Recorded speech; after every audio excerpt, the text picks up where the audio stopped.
Hi, I'm Shafiq, I'm Jace. and we're one of the official pacers for the MBNA Chester Marathon 2019. So we've been asked by Active Sports Leisure to talk to you for a few minutes about the Chester Marathon this year and what our role is as pacers and what we can do to help you to achieve your PBs.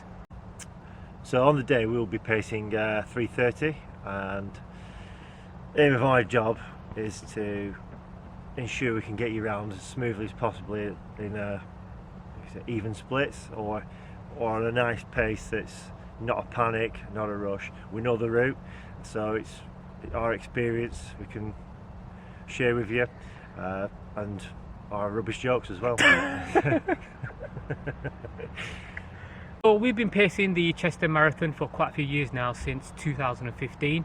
So we know the route pretty well. It's a fantastic route, very, very scenic, starts and ends at the Chester Racecourse.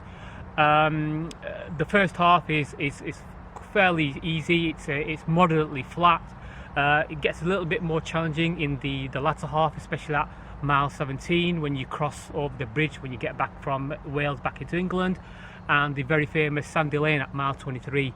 There's also a very cheeky bridge which goes on for a little bit at mile 24, 25 near the riverside.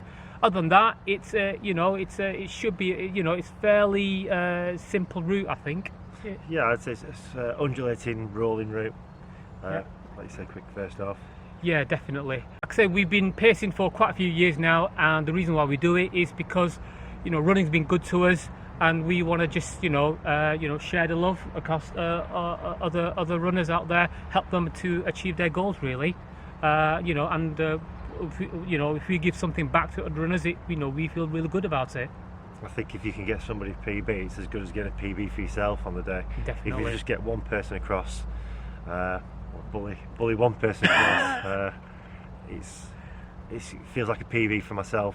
Yeah, definitely worth it. I mean, the amount of praise and hugs that you get at the end, it's crazy, and I think it just makes it all worthwhile for us. So the Chester Marathon is definitely a highlight for me and Jason. The reason because it's a well organised race. The pacing team that we are part of, we're a close knit setup.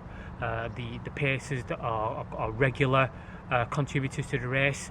We get to meet them all the time, so we're like very close into we're sort of like a bit of a running family in some ways, I suppose.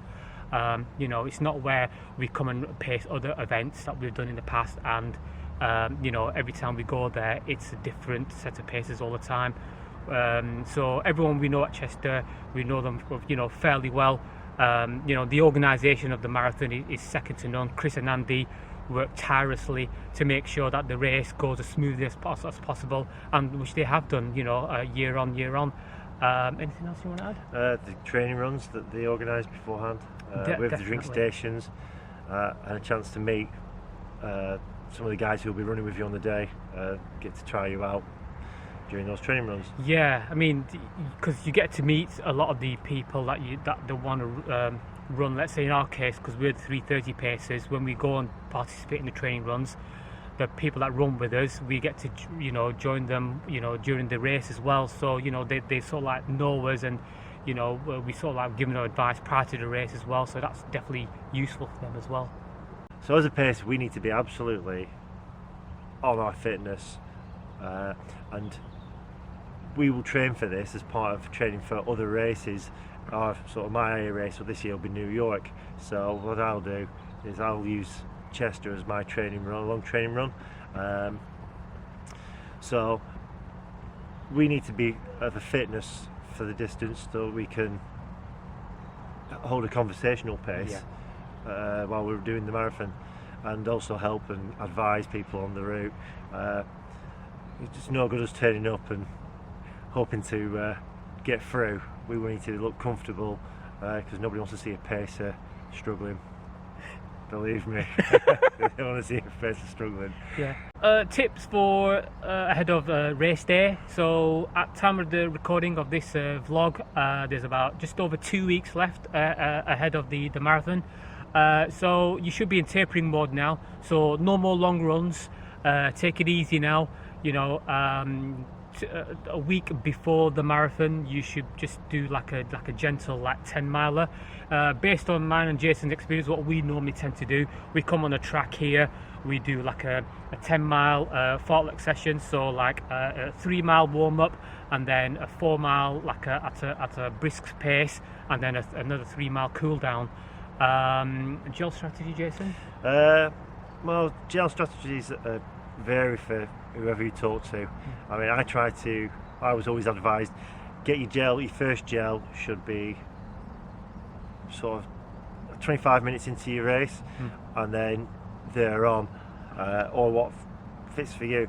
I think a lot of people tend to wait too long to have their first gel. By that time the stomach's shrunk, shut down, and then it can make you feel a little bit queasy when they finally do have a gel.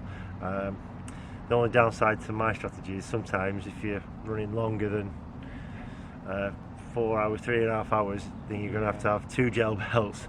So, it's also very important that you get used to the gels as well during your training. You know, don't go on to race day and use the gels that the organisers give you. The ones that they'll be giving you are the High Five Aqua gels, which I use and are really good because you don't need water with them, so they're quite liquefied. So do get used to the gels that you are having. Hydration is very important as well. Make sure you Chester Marathon have a lot of water stations, so do take advantage of that. They supply water and Lucozade Sport. In my experience and Jason's experience, I think water is probably the better option if you're not used to Lucozade Sport. It's always worth as well on your sort of like your last, probably a week out, on your last 10 miler, just to do that 10 miler in the race gear that you're going to wear on the day, because that way you can practice how it feels.